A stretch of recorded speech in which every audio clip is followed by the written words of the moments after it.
Bem, bom dia a todos e a todas. É uma satisfação, faço parte desse grupo de pesquisa da Universidade Federal do Ceará. Eu sou o professor Denis Salles. A minha especialidade maior no grupo é a supervisão pedagógica e eu trabalho principalmente com os instrumentos de avaliação. Então vou fazer um esforço danado aqui para apresentar o trabalho dos colegas, que infelizmente tiveram que ir mais cedo e eu fiquei nessa responsabilidade grande, né? Afinal é um artigo que concorre a um dos melhores. Então vamos lá. Avaliação da efetividade no ensino em um curso de formação continuada semipresencial. Muito bem. A nossa intenção ao apresentar o artigo é mostrar se efetivamente a educação à distância trouxe aprendizagens, trouxe satisfação a quem está do outro lado dessa ponta, desse triângulo didático, né? O aluno, o professor e o saber. Pois muito bem, sabemos como cresce a EAD no nosso país e como o computador tem sido uma ferramenta de uso didático-pedagógico. E pergunta-se, o que pode ser considerado como adequado em termos de boas práticas pedagógicas e de gestão institucional para que um curso semipresencial seja um curso de sucesso? Que boas práticas pedagógicas e de gestão têm sido empregadas? Muito bem. O objetivo desse trabalho é estabelecer uma avaliação diagnóstica de 3 cursos de formação continuada, ofertadas pela UFC, criar um instrumento de avaliação padrão que tivesse como base a teoria da efetividade do ensino para avaliar cursos semipresenciais e verificar o andamento dos cursos sob a ótica de fatores relacionados ao ensino semipresencial. Quanto à avaliação, aspectos importantes foram a concepção de avaliação como um simples indicador de desempenho, perde espaço nas instituições de ensino, avaliação quando feita de forma qualitativa, quando feita de forma processual e contínua, ela nos dá feedbacks que podem até ajudar a reduzir evasões, né? Consolidação do ato de avaliar como uma ação reflexiva e integrada às questões pedagógicas, socioeconômicas e culturais de docentes, cursistas e gestores. Busca por uma metodologia que supere a simples disseminação de resultados. Nós não vemos a avaliação como aquela coisa estanque no final de um processo, que é a função somativa dela, conforme aquela taxonomia de Bloom. Nós vemos a avaliação como um processo contínuo que se confunde, muitas vezes, a função diagnóstica com a formativa e com a somativa. E a gente busca, nos nossos instrumentos de avaliação, no acompanhamento do nosso aluno, fazer essa coisa bem processual. Avaliação em ambientes virtuais de aprendizagem ocorre sobre os mais diversos aspectos, em fóruns,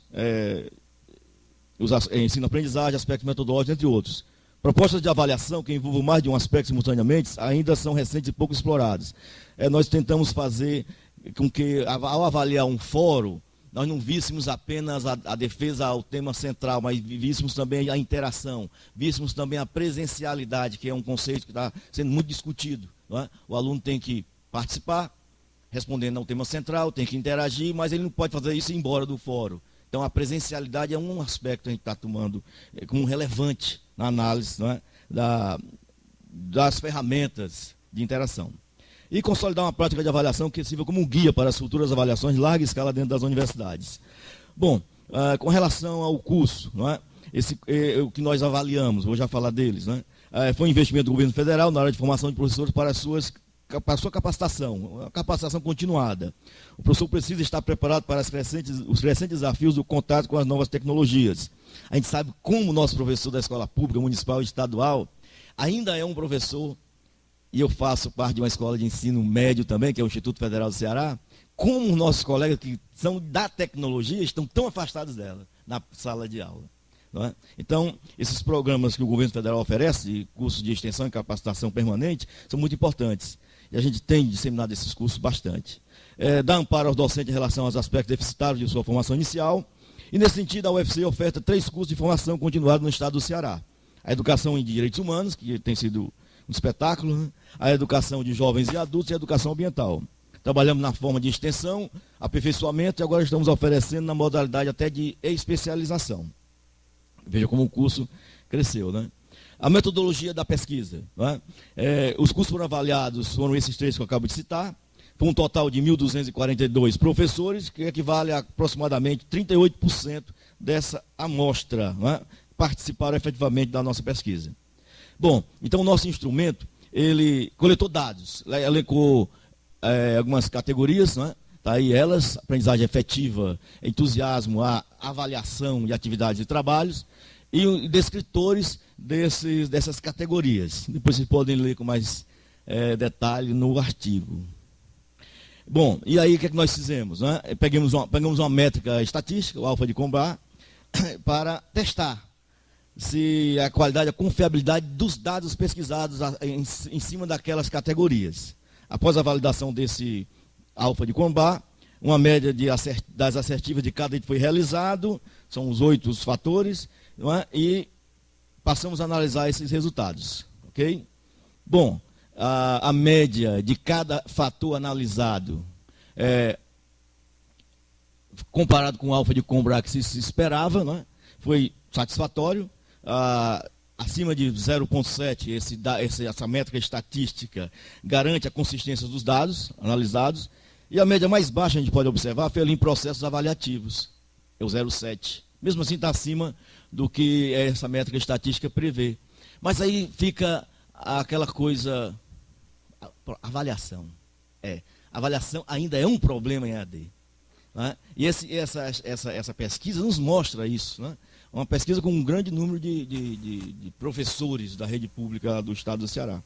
Que o processo avaliativo, isso aí é o que eu acho mais de destaque nessa pesquisa. Aponta ainda, mesmo que a gente trabalhe bem o processo avaliativo, tenhamos criado um instrumento próprio de avaliação para inserir dentro do Moodle, que é um plugin nosso, não é?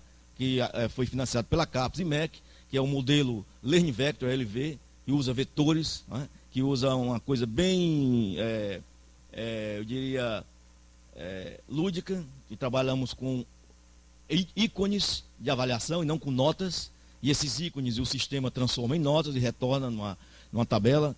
E mesmo assim a gente vê que ainda há problemas com a avaliação em EAD. Bom, é isso, os resultados, as amostras, né, coletadas em cada item.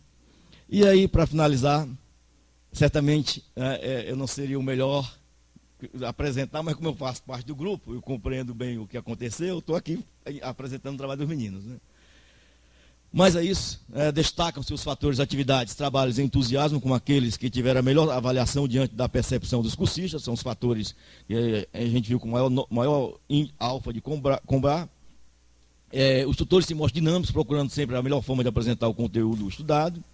Os fatores processo avaliativo, abrangência do conteúdo e a relação tutor, presencial cursista ainda precisam ser melhorados para as 3 menores notas, sendo a menor o processo avaliativo. Né?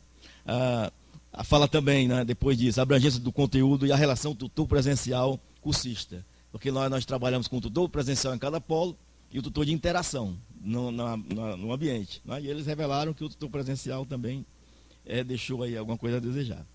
Os cursistas sinalizam que os critérios, métodos de avaliação não estão claros e que os tutores online não aprofundam o conteúdo. Bom, esse curso tem uma crítica.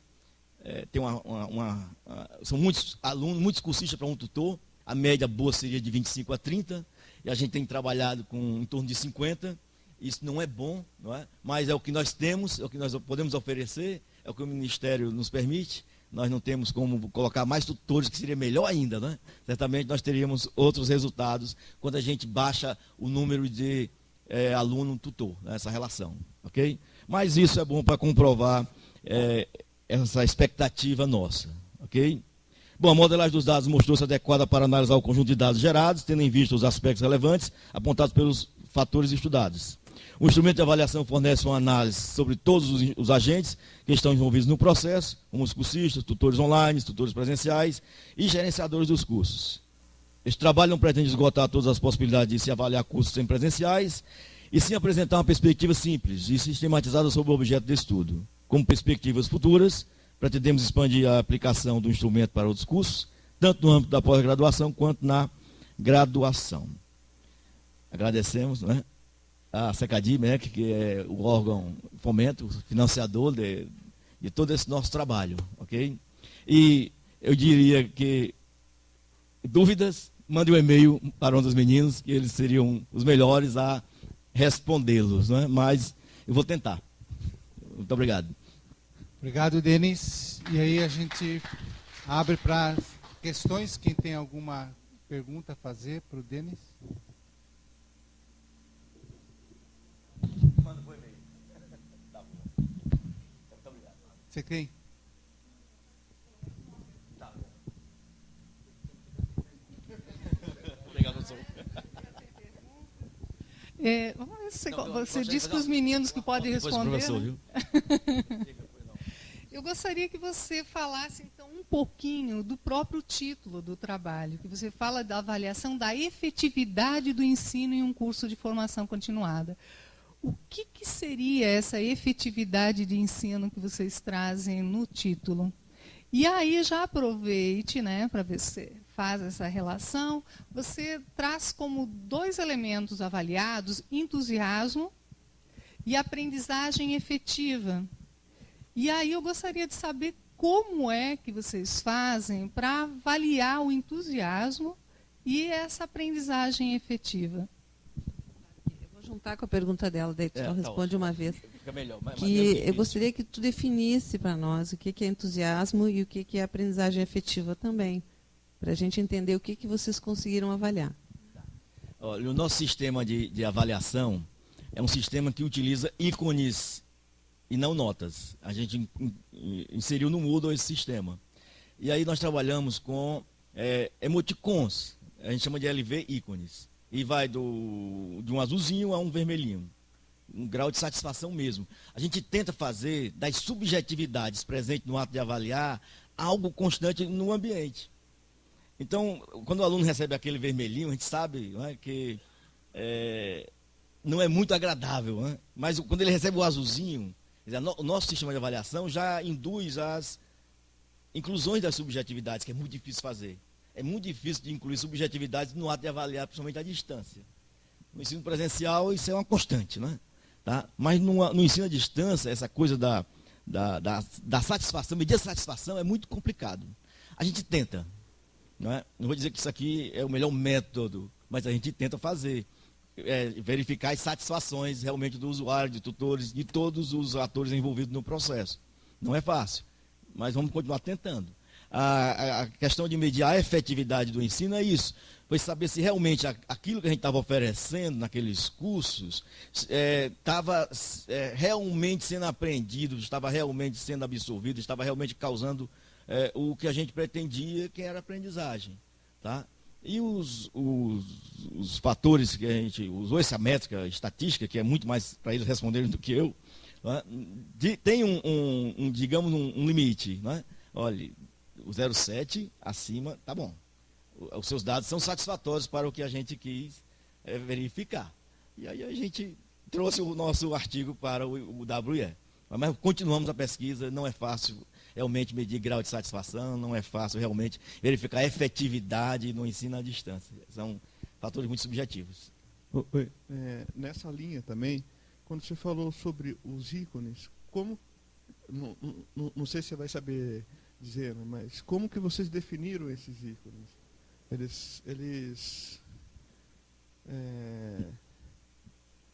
Da onde, como são ícones que tentam expressar isso.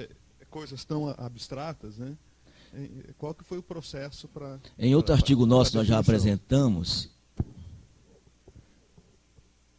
que é um outro curso de extensão também, que é Conselhos Escolares, eu vou passar aqui rapidamente, que eu apresentei a semana aqui. Pronto. Esses ícones são esses que aparecem bem aqui, e aí nós definimos uma categorização. Ele vai do vermelhinho ao azulzinho, e tem outras categorias. E aí, de acordo com o usuário, ele é que define como quer categorizar cada ícone. Então, a gente pega assim, o ícone azul, dependendo do grau de conteúdo, de domínio de conteúdo do aluno, dependendo do grau de interação do aluno, dependendo do nível de participação do aluno, a gente dá um azul. Aí a gente categoriza. Mas é claro que é um plugin que qualquer um pode categorizar diferente.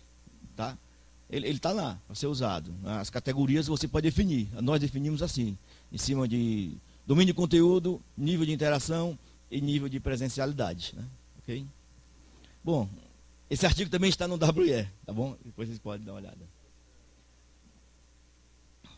Pois não. Posso só um complemento na pergunta do Rodrigo? Muito obrigado. Pode. Se você está dizendo que qualquer um pode categorizar, digamos assim. Né? Sim. Agora, a partir do momento que qualquer um categoriza, como é que você consegue, digamos, filtrar? Chegar numa efetividade nesse, por exemplo, o aluno pode categorizar para um determinado assunto que ele está aprendendo. Olha, eu acredito que eu estou no azulzinho, colocar o azul. O professor vai dizer, não, ele não está azul. E o tutor, talvez ele está amarelo. E aí, como é que... É o tutor que faz essa categorização. O tutor é que faz. É o tutor. O aluno vai receber... já fica definido no contrato didático no início do curso. Quando eu vou dar um curso desse, eu apresento logo as categorias. Gente, azul é assim, ó, certo? Para que ele saiba. Tá? E tem um ícone neutro. Ó. Se você não diz coisa com coisa, vai receber um neutro. Quer dizer, nós temos que fazer o contrato didático, que é aquelas regrinhas que a gente estabelece em todo início de curso. Importantíssimas, né? Tá certo? Então, muito obrigado.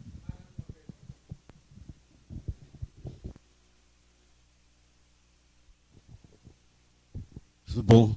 Parabéns pelo trabalho. A minha pergunta é um pouco numa outra linha. Eu gostaria de saber qual é a associação que vocês fazem entre os resultados que são atingidos nesses cursos e o uso da tecnologia. De que forma a tecnologia tem contribuído para o sucesso dos cursos que vocês têm realizado. Ok. Como sabemos, o professor da escola pública, de modo geral, no estado do Ceará, eu acredito que isso é uma coisa do Brasil, seja da escola fundamental ou médio, eles são muito... Nós estamos aqui falando de informática educativa, mas a informática educativa não está nessas escolas, efetivamente.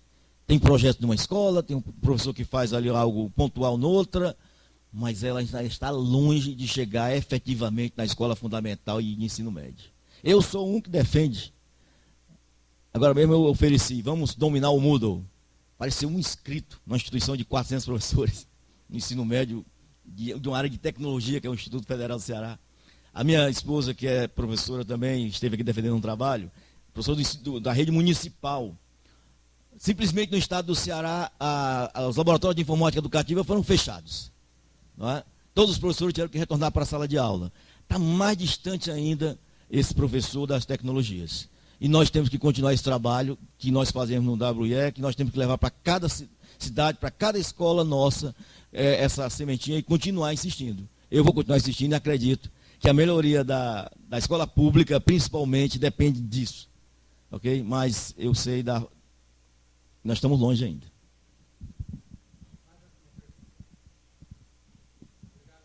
Eu que agradeço, professor.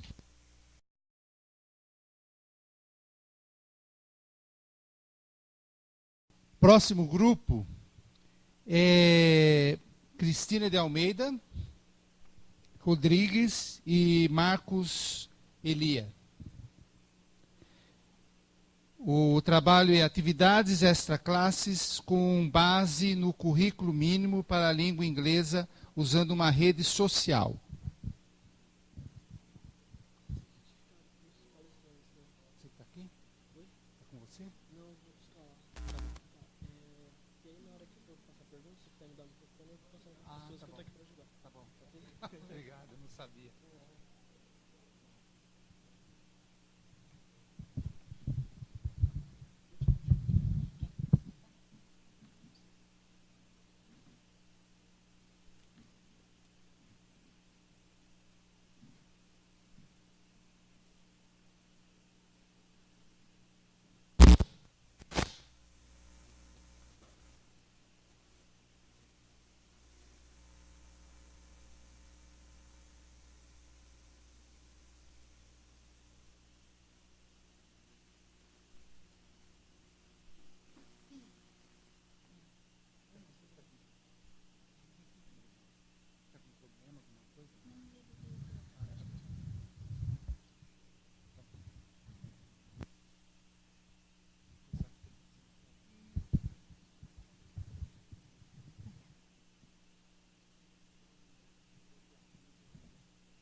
Bom dia, meu nome é Cristina, eu desenvolvo esse trabalho no estado do Rio de Janeiro, é a minha dissertação do mestrado, eu faço na UFRJ com orientação do professor Marcos Elia.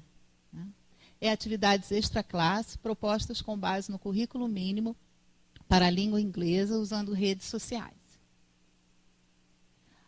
A agenda que eu vou apresentar, a minha motivação, trabalhos relacionados a alguns que eu achei não iguais, mas assim, que trabalham com o Facebook, a minha arquitetura pedagógica, o estudo piloto de 2012, o que eu estou fazendo agora, e os resultados. Desculpe estar balançando aqui, que eu estou nervosa. Bom, eu sou professora de português e de inglês há 18 anos, e eu sempre encontrei muita dificuldade no inglês por parte do aluno, porque ele não gosta, ele não vê necessidade de aprender uma língua estrangeira, ele mesmo diz que ele não sabe o português, para que ele vai aprender uma outra, não faz as atividades, e eu tinha um índice de reprovação muito grande. Sempre eu tinha, por mais que eu ajudasse, desse trabalhos, desse ponto, sempre tive um índice muito grande. E o currículo mínimo, ele foi implantado no Rio de Janeiro a partir de 2011, com algumas disciplinas básicas. E ele, assim, digamos que ele é obrigatório, os professores têm que usá-lo na sua disciplina. Tá? Ele está aqui. O que ele quer dizer? Ele, assim, foi criado que se o aluno trocasse de colégio, ele pelo menos teria o básico. Ele poderia mudar e ele não perderia aquela disciplina. Isso funciona para todas as disciplinas. Português, matemática, história. Então, seria assim, eu vou mudar no segundo bimestre, o que eu vi no primeiro nesse colégio, eu deveria ter visto no outro também. Tá? Então, ele é para o ensino fundamental 2, e para o ensino médio. E ele também quer que o aluno aprenda determinadas... como se assim, ele vai proceder na vida. Ele tem que saber como é que ele usa uma câmera digital, como é que ele faz um currículo, o que é uma história em quadrinho, uma charge, preparando ele até para outros exames. Tá? Então, só vou mostrar aqui o do ensino médio.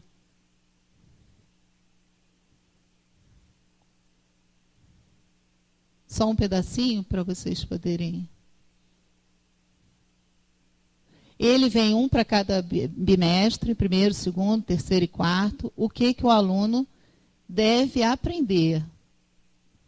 Então, aqui no primeiro bimestre, as competências são... As competências, compreensão escrita e oral, a língua em uso e a produção escrita e oral. Isso vem para todos os bimestres, para todas as séries. As competências são as mesmas. As habilidades é que vai mudando. No primeiro, ele tem que saber notícia. Notícia de jornal, de revista, no caso estrangeira. Então, destacar os termos típicos presentes em notícias escritas e orais. Língua em uso, reconhecer diferentes posições sobre o mesmo fato. Então, ele, no mínimo, ele tem que aprender isso. Tá? Aí ele sempre dá um exemplo do que o professor... ele tem que escrever notícias a partir de uma manchete, organizar e apresentar um telejornal. Ele dá algumas sugestões. O professor vê se elas são cabíveis ou não dentro da sua disciplina. Tá?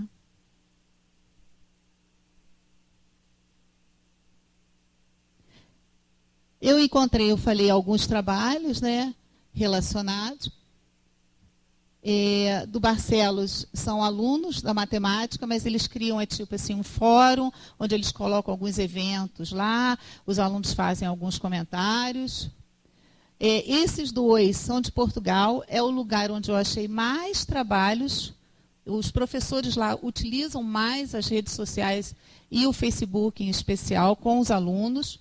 No primeiro, ele é um estudo de caso onde ele trabalha com questionários e os alunos ali eles avaliam como é que o professor está na sala de aula, como é que eles estão, atividades que o professor passa para eles. E o de baixo é mais interessante porque os alunos surdos, que faziam parte de uma sala, eles conseguiram se integrar aos outros alunos. Eles ficavam sempre à margem, por causa do Facebook, eles começaram a ficar mais sociáveis e os alunos ouvintes também tiveram uma maior participação com eles.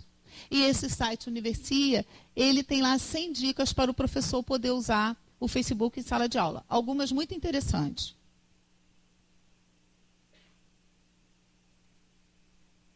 A minha arquitetura pedagógica é começar com as redes sociais. Eu comecei a trabalhar com o Yahoo em 2010, com aquelas listas. Eu criei as listas, mas só trabalhei o primeiro bimestre, que não deu certo. Os alunos não sabiam o que era e-mail. Eles acessavam o Orkut, mas não sabiam o que era o e-mail. Então, aí eu vi que não ia adiantar e eu estava acabando prejudicando o aluno, porque ele não fazia atividade, ele perdia os pontos. Aí eu fiz só um primeiro bimestre. Em 2011, eu fui para o Orkut. Criei fóruns para cada turma, por bimestre, e ali a gente trabalhava, os alunos participavam bastante, gostavam. Mas, no final do ano de 2011, eu estava trabalhando no Facebook, eu ia começar, os próprios alunos pediram, professora, passa suas atividades ano que vem no Facebook, porque a gente às vezes perde o ponto, porque esquece de vir o Orkut, porque a gente só está no Facebook agora. Então, eu acabei migrando para o Facebook, até para pedido dos alunos. Eu já estava lá, eles até descobriram isso, então foi mais a pedido deles.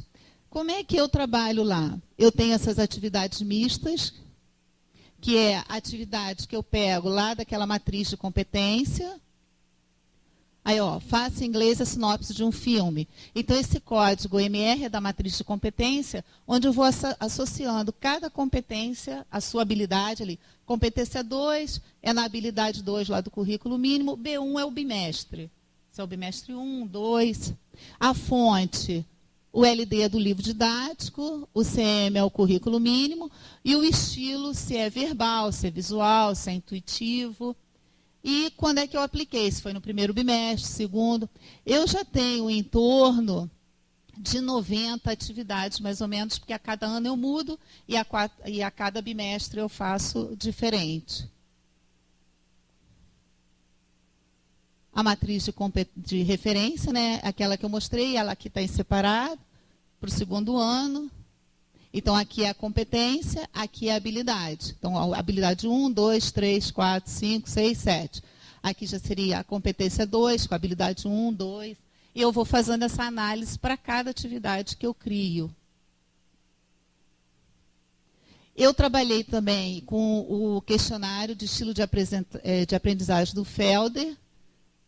São 44 questões, onde o aluno ele responde. Em 2012, eu dei no final do ano, e em 2013, eu dei no início. Qual a finalidade? Para eu poder ver se aquilo, como é que estava o aluno naquele estilo de aprendizagem, aonde ele se encaixava. Ele era um aluno verbal, ele era um aluno que gostava mais de desenhos, do visual. Então, a finalidade de eu usá-lo foi essa. E fez uma grande diferença no meu trabalho. Então, isso aqui ele respondia. Eu enviei para eles através do Google Docs, então eles respondiam online, e eu depois vi essas questões. Praticamente todos os alunos responderam. Eu tenho o meu sistema de avaliação, né, são provas, é uma por bimestre, cada uma vale 4 pontos. Ele tem atividades em sala de aula, que aqui pode ser trabalho ou pode ser teste, que vale até 2 pontos. O Facebook, ele vale até 2 pontos, e cada atividade vale meio ponto. Tá? Aqui eu coloquei, foi um exemplo. É a postagem. Ele tinha que falar, né, sobre o Titanic. Aí eu explico em sala de aula o que eu quero que eles façam. Aqui depois eu uso o curtir. O aluno sabe que se eu curtir, eu não preciso escrever mais nada. A atividade dele está legal. Se eu tiver alguma coisa errada que todos possam ler, eu faço no comentário. Eles já sabem também que se for algo mais sério, que eu não quero que ninguém leia, eu mando por mensagem para ele. Eu disse, ó, está errado, não é isso.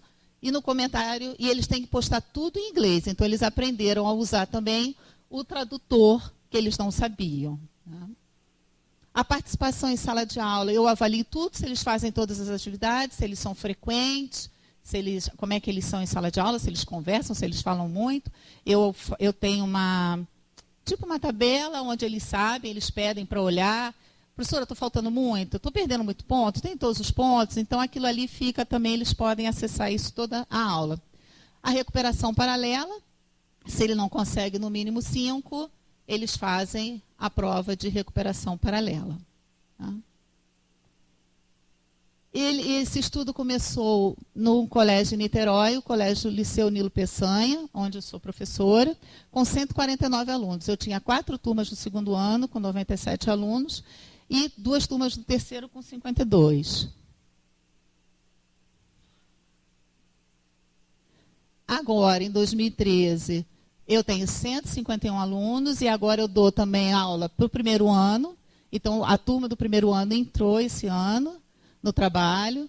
Eu tenho 3 turmas de segundo ano e 2 turmas do terceiro ano.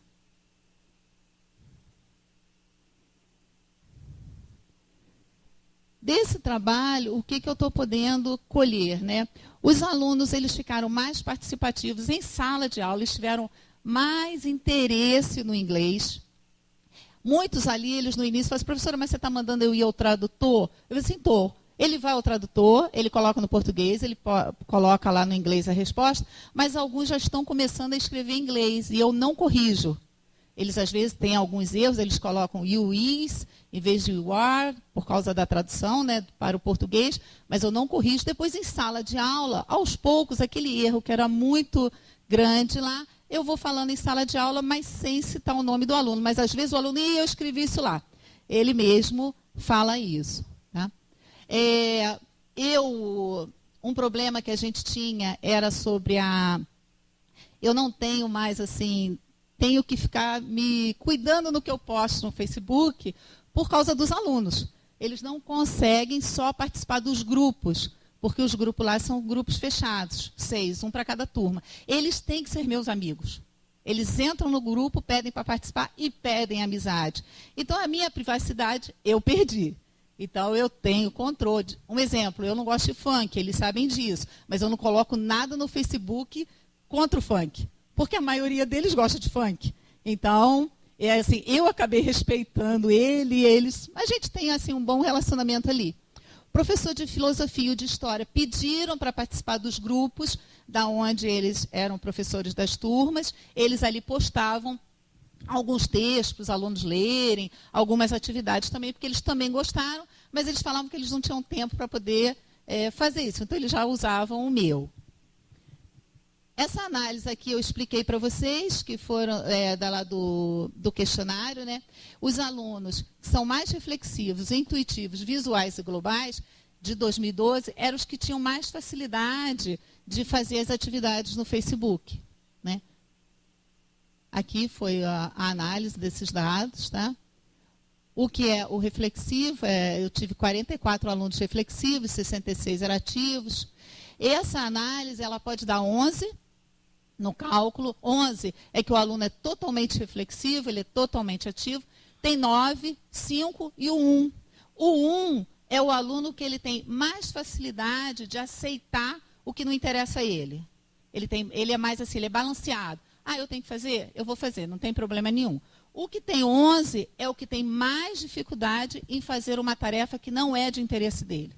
Tá? O 9 já é mais ou menos, o 5 já é bem fraco, ele faz com uma certa dificuldade, mas ele está aberto a fazer, e o 1 ele faz mesmo, sem problema.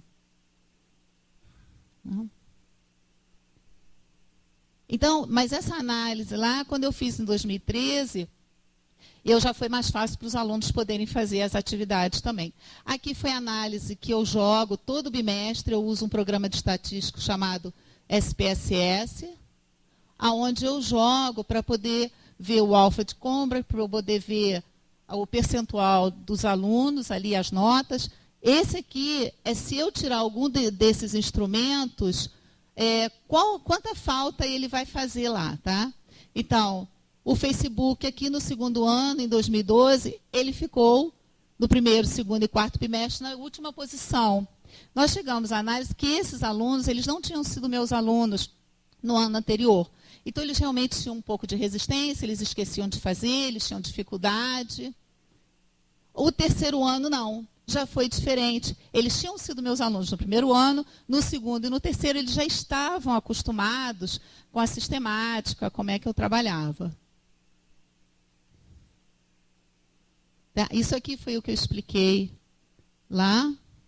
Então, assim, esses resultados, para eu melhorar a elaboração das atividades que eu faço, em 2012 eu era muito radical, eles tinham que fazer do jeito que eu mandava. Por causa do questionário do Felder, eu passei a ser mais flexível. Se eu dou uma atividade lá, que ela é para ser verbal, mas se o aluno conseguir fazer para mim visual, eu aceito. Tem alunos que não acessam o Facebook, é raro, mas tem alguns problemas. Então, eles pedem para o namorado, para o irmão, para a mãe fazer parte do grupo, e eles postam lá. Ou então eles fazem escrito, eu aceito escrito, trabalho. Às vezes eles me entregam no pendrive, eu levo para casa para poder ver os trabalhos. Então, assim, ele dá o jeito dele e eu aceito o jeito que ele fez o trabalho. Tá?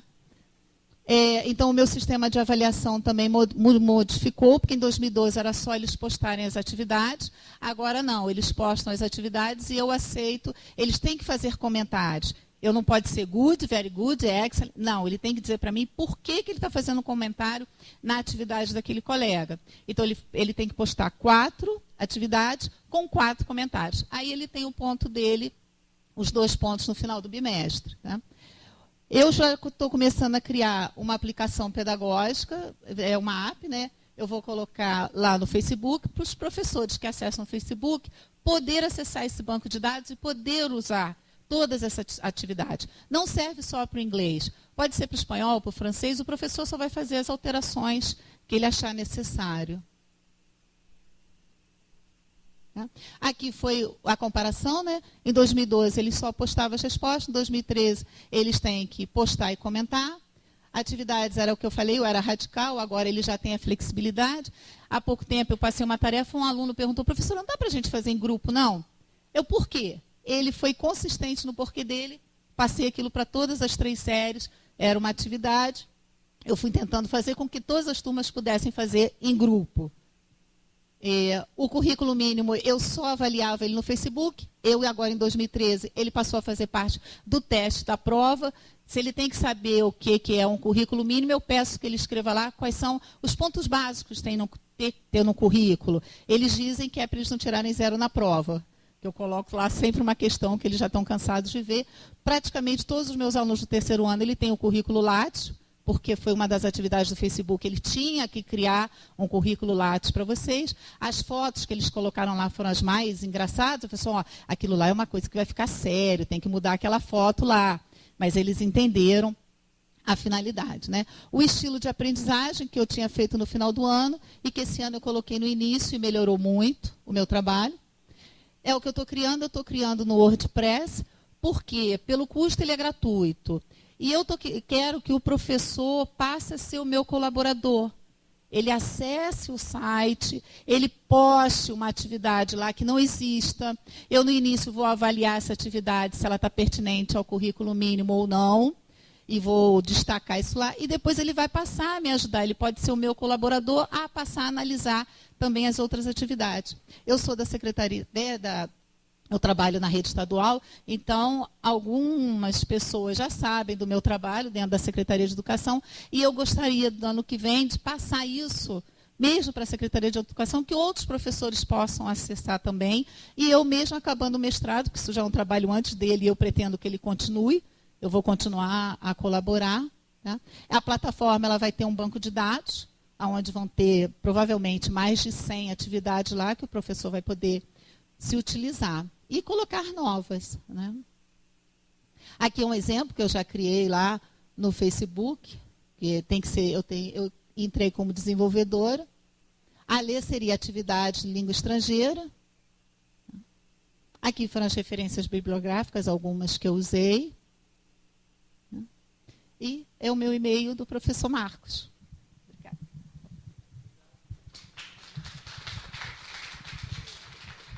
Nós temos tempo para questões. Quem tem alguma questão, por favor?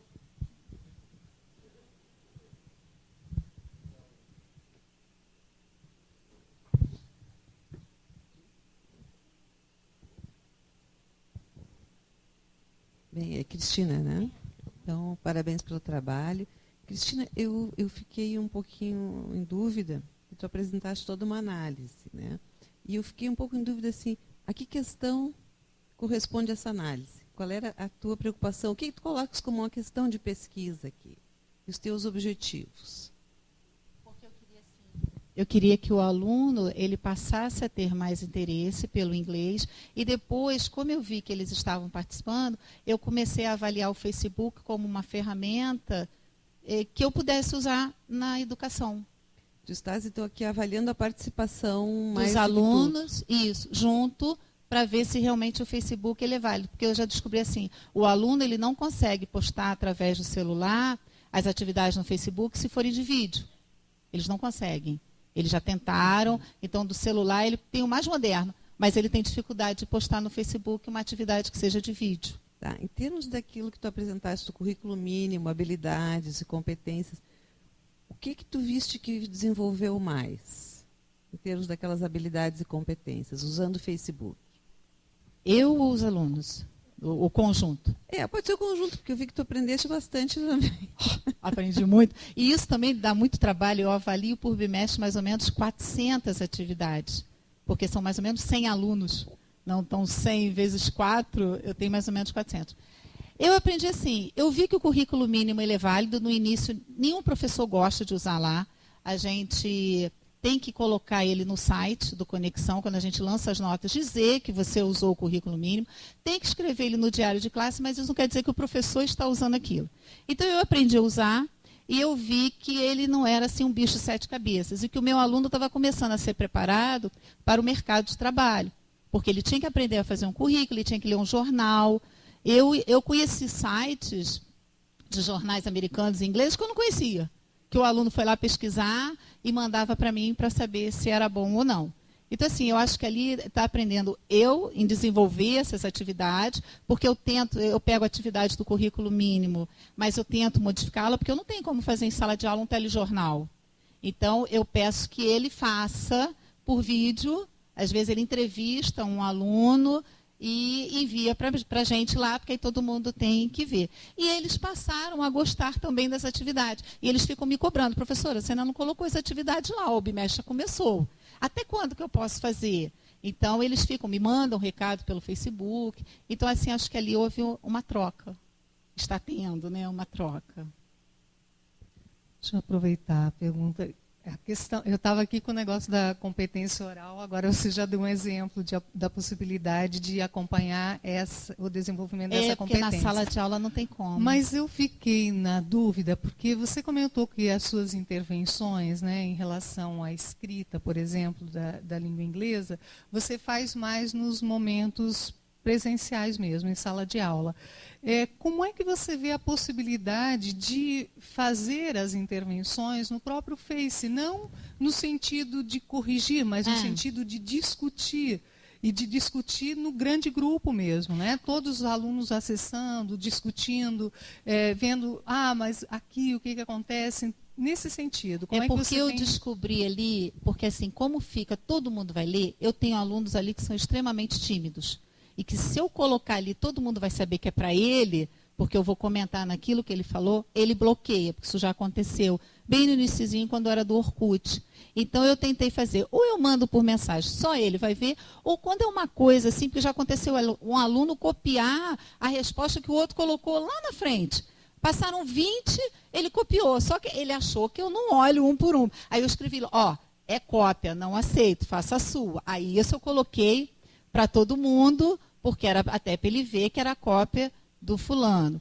E já houve assim um bate-boca de alunos no Facebook, porque uma colocou a opinião dela da resenha de um filme e a outra era apaixonada pelo filme e escreveu embaixo: faltou isso, faltou isso, faltou isso, faltou isso. Aí a outra começou assim: dia. Eu falei assim, vão discutir. Né? Que ela colocou, querida, mas aquele querido assim bem, e foi tudo no inglês. Eles foram levando tudo para o tradutor e colocava aquilo ali. No final, eu só escrevi assim, parabéns pelos comentários, porque realmente depois eu fui para a sala de aula e conversei, que até uma discussão entre elas valeu, porque todos os outros alunos foram comentando também ali. Só complementando, eu acho que esses seriam momentos mesmo de fazer a interação e discutir em inglês com eles, porque aí você vai, né, melhorando mesmo a questão do posicionamento crítico que cada um pode ter, mas daí, independente, né, a questão dos critérios e tal. Eles sabem que não podem usar palavrão. E nem assim, gíria, eles até usam mais aquela gíria mais. Né? Tem que ter. Então tá. E minha última dúvida aqui é a questão do questionário de estilo de aprendizagem. Você utilizou para pensar as atividades? Eu queria ver como era esse aluno, porque ele pode ser sequencial ou global. Ele vê numa forma global, ou ele não, ele já precisa ver passo a passo para entender. Ele é mais reflexivo, ele é mais intuitivo, ele é mais ativo, ele é sensorial, ele é verbal, não, o outro é visual. Então, isso me ajudou a montar as atividades desse ano, porque aí eu fui melhorando a partir daquilo ali. Bom, eu tenho algumas perguntas assim, mais relativo ao uso do Facebook. Bom, uma primeira coisa que a gente vê é se por um lado o Facebook te traz uma maior adesão dos alunos em relação a um ambiente virtual de aprendizagem, né? Por outro lado, eu vejo que você teve que fazer algumas adaptações do uso do Facebook. Por exemplo, o curtir quer dizer que utilizou a ferramenta. Agora, respondendo a pergunta dela, eu percebi que tinha uma outra limitação do Facebook, que é você poder falar de uma maneira mais privada com o aluno. Mas é uma grande dúvida para a gente esse balanço entre você ter um ambiente que é familiar do aluno ou um ambiente que tem muito mais recursos, mas que não necessariamente você vai conseguir fazer o aluno utilizar esses recursos, né? Então, eu queria saber de ti essa opinião, esse balanço entre ir por uma ferramenta específica para ensino ou utilizar o Facebook. Eu, na verdade, o título é até redes sociais, porque eu já usei esse trabalho parecido no Orkut, só que eu fazia outro tipo de avaliação deles. Então, no Facebook ele também dá. Então, de repente, daqui a 2, 3 anos, pode ser que já tenha uma outra rede social em moda, e que também, dependendo da estrutura dela, que provavelmente vai ser melhor, também vai poder ser usado ali. A gente tenta utilizar ali no Facebook, eles aprenderam a usar também outras mídias, né? Foi o YouTube, que eles também não acessavam muito, então eles passaram a trazer para ali. Eles aprenderam a postar vídeo, que eles usam o Facebook, mas não sabiam postar vídeo ali. Então eles também aprenderam a fazer isso. Os grupos são fechados, que é para os amigos dele, ou então outros alunos de outra turma, eles se sentem mais à vontade quando eles souberam que o grupo era restrito. Que aí cada turma tem o seu. Eu adiciono, ou eles mesmos adicionam quando vejam que um aluno está pedindo para ser adicionado. Assim, só uma pergunta, se você já chegou a avaliar a possibilidade, dado que está no Facebook, eu não sei em relação ao nível de fluência no inglês, mas de tentar aproximar pessoas com língua inglesa no grupo, outros jovens porque existe essa possibilidade, né? Existe, justamente por ser uma rede social. Eu não sei o quão adequado é para essa turma especificamente, dado ali ainda não pensei nem nessa possibilidade, até porque assim, o princípio era que eles gostassem um pouquinho mais de inglês. Eu tive um problema esse ano, alunos que uma turma, eles eram de francês, o Estado fechou a turma, os alunos vieram para a minha turma no final do segundo bimestre. Eles não sabiam nada de inglês e estão alunos muito participativos no Facebook. Eles no início não sabiam como mexiam e eles agora, então, quer dizer, foram até alunos que vieram de uma outra língua, né? Mas não essa específica que você perguntou ainda não.